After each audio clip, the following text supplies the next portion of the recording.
Hey, what's up guys? It's Colby Cheese, and today I'm going to do a commentary of one of the games that I played on Orianna. What I've done is sped up about the first 17 minutes since it's mostly me just playing kind of passively and farming versus this Vladimir. If he did try to harass me, what I would do is kind of just run back and use my ball to slow him and do a bit of damage. And my goal on Orianna when I'm playing is to actually get ahead on CS early game, play fairly passively. I can do some decent harass and damage depending on who I'm against. Of course, in this lane, I'm going to be against a Vladimir. Therefore, there's not a whole lot of harass that will stick to him since he will heal it back up before too long. Also, it's easy for him to harass me back if I get too aggressive. Again, my goal is to farm up as much as possible and build my Rod of Ages as soon as I can. The lane wasn't too difficult. There was a Trundle in this game as the jungler, so there is a slight bit of pressure that I have to be aware of. However, he put most of his efforts on the bottom lane. If you'll notice, they did die a couple of times. However, for the most part, our team was able to keep the kill count, kind of even. It wasn't too bad. So, when I'm playing some Orianna, I'll always take middle. This is just standard play for Orianna. She's not a support champion. She is an amazing AP carry, and I was working on a guide for her. However, I just wanted to go ahead and throw out this game, not only because of the fact that I'm playing Orianna, but also because I wanted to show you guys kind of how to pull your team together in a solo queue situation and get them to stop fighting and actually win. Let me give you a little bit of background. On this particular game, no one picked an AD carry. We're all tanky and AP based tanks. That's pretty much what we have, and we're all melee range, except for me. What happened was everyone, and mostly the Maokai, just started complaining the entire game long and just griping about how, oh man, we don't have a good team, it's insta-loss, we lose, blah blah blah. So I just ignore that stuff. It's just garbage. It makes everyone more stressed out when they play the game, and it's not worth looking into at all. So I just wanted to throw that out there and let you guys know that even if your team comp in your mind looks kind of crappy, as long as you guys play well, you're going to be fine. And you just have to play to the best of your abilities. You can't worry about what your teammates are doing all the time. Otherwise, you're going to degrade your level of play, because if you're sitting there looking at chat and typing to your teammates, you're missing last hits, you're getting harassed, and it could come back and bite you. What I did this game was I literally just ignored everything and focused on farming as much as possible in my lane. And I did a pretty good job of it. I had a very nice CS count at I think I was pretty much even with Vladimir. At the end of the game, I had about 1 extra CS. So let me just kind of go ahead and get into some of the runes and masteries that I use on her while you're still watching me farm up in the lane here. For my runes, I like to pick up just a balanced AP caster page. I take cooldown reduction at level 18, which equals out to around 8 or 9%. I don't worry about the early game cooldown reduction because I won't be spamming my abilities. Orianna has a whole lot of mana issues if you continue to spam your abilities early on in the game, so you can't do that. You just have to worry about auto attacking and occasionally popping off a Q and possibly a W combo on those creeps. Once you hit level 9, you can easily Q and W the back wave of minions and kill them. However, you really don't want to do that unless you have to, or if you're trying to push the lane to go help out another lane or something of that nature. And if you will see in this video, I do that occasionally. I do kind of use my W and Q because the Vladimir tries to push very hard. So my goal is to keep the minions off of my tower and keep them somewhere around the middle of the lane. That way it's a lot easier for me to farm without losing last hits to my tower. So right about now I'm going to slow down the game. I was able to farm up enough that I could go back, and I picked up my Rod of Ages, Sorcerer Boots, and a Doran's Ring. What I'll normally do is I'll pick up a Catalyst, and if I don't have enough money after my brown boots to get a Blasting Wand, but I can buy a Doran's ring, I'll go ahead and buy a Doran's ring at that point. Otherwise, my goal is to always get to that Rod of Ages as soon as possible. Anyways, back to the masteries real quick. For my masteries, what I do on Orianna is I'll actually grab, sorry, not masteries, my runes. I'll grab those cooldown runes on the blues, and then I'll do flat AP on my quintessences, and then I'll do magic pin for your reds, and then just some mana regen for your yellow runes. And that gives me a pretty good balanced setup and allows me to lane quite well and gives me a bit of extra damage also.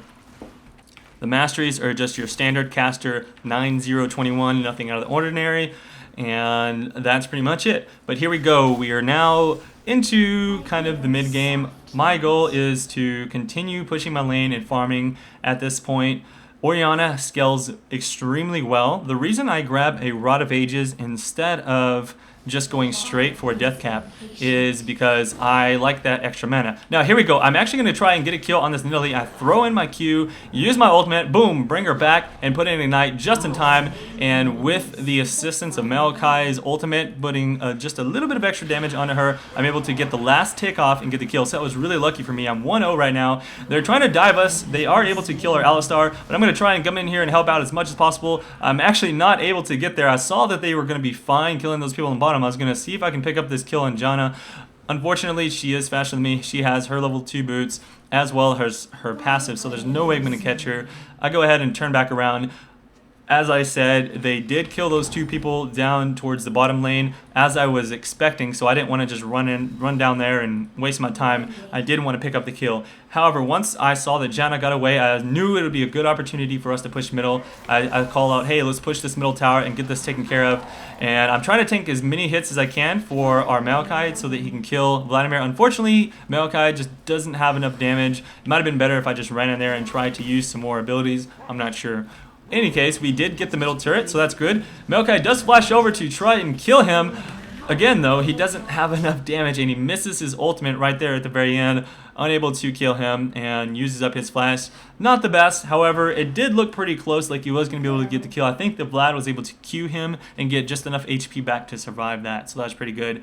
You'll notice me here, I'm actually changing my key bindings. I like to have my Q as just the regular cast. Everything else I put on smart cast, and that way I can just click on someone really quick with E and it puts a shield on them. One really good thing to do is if you have a champion like Nocturne, for instance, or Singe, somebody who can run in there and initiate really well, is to put your shield on them and then instantly hit W so that it will speed them up. Or if they're going to catch up to the enemy champion anyways, you'll actually hit your E on them, wait for them to catch up to the enemy champion, and then hit W so it speeds them up and slows the enemy champion and does damage to them. It's a really good combination overall.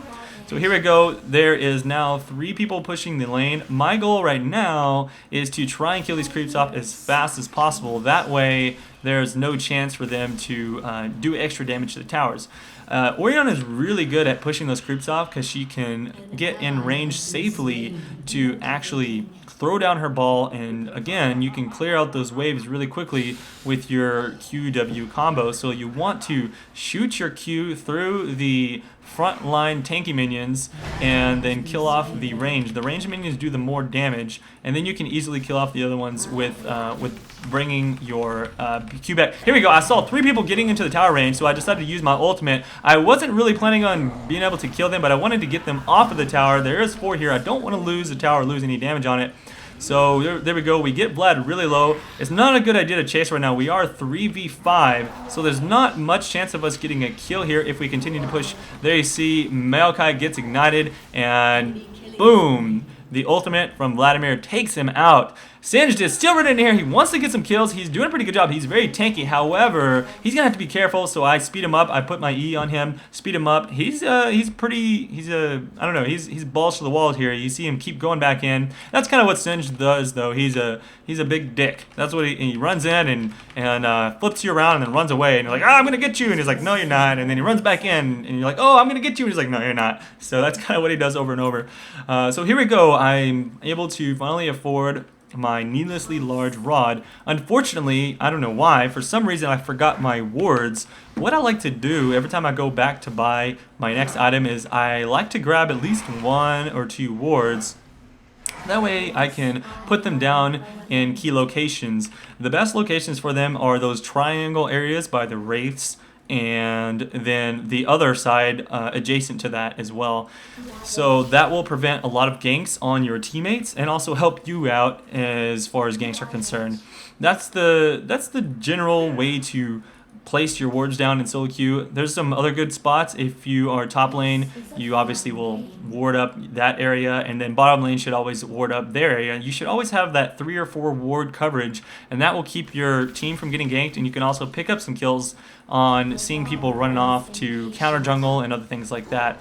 People usually don't get oracles very early, at least in some levels of solo queue and elo. So there you go. If you notice, I threw out my E and W combo. He wasn't able to really follow up on it, but it's still good to do that and see if you can just add some extra damage and possibly pick up a kill for later.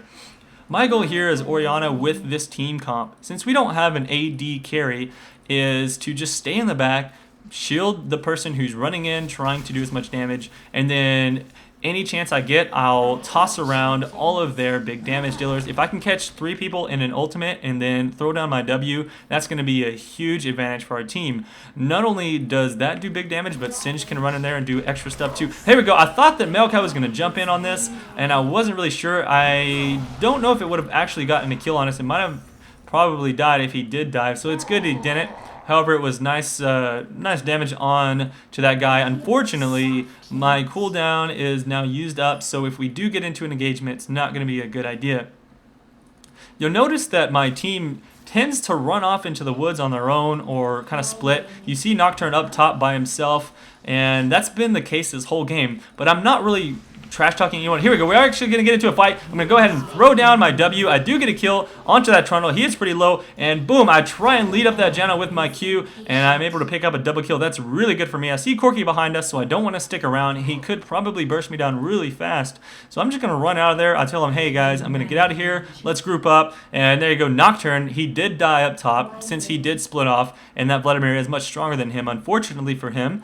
I see that Alistar is going to go on this Corky, so I decide to stop being, and I don't want to engage, so I just stand in the bush, and I was hoping that maybe the Corky would get baited and run towards the Alistar, and then I can go help out, but he was smart, and he did back off. Of course, my next item is going to be that Rabadon's Death Cap. You notice I bought my wards this time. I got about 1, I think.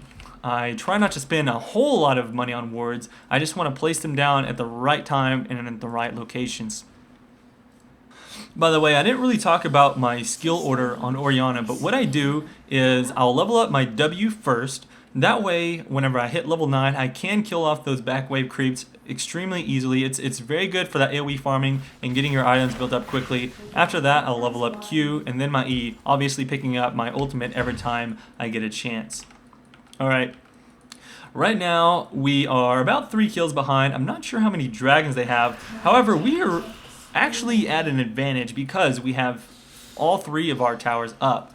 That's a really big deal, and I talk about this in some of my commentaries. When we have all 3 towers up against the enemy team or vice versa, that gives such a huge map control advantage because we don't have to push anymore. We just have to run around, ward up their area, and catch them running back and forth to the lanes. And we can generally defend 5v5, especially without them having some huge advantage.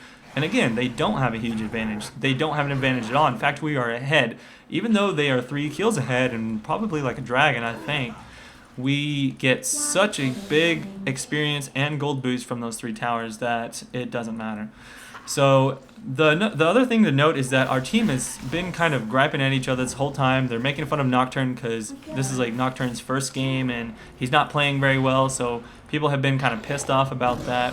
And that's not the way to do it. Just because somebody's playing bad doesn't give you the right or doesn't make it necessary to berate them, because it's just going to make them more stressed out and less likely to play to the best of their ability, even if that ability is very small. So you always want to try and at least encourage or just shut up and don't say anything at all whenever your teammates are doing bad and just focus on your gameplay. Here we go.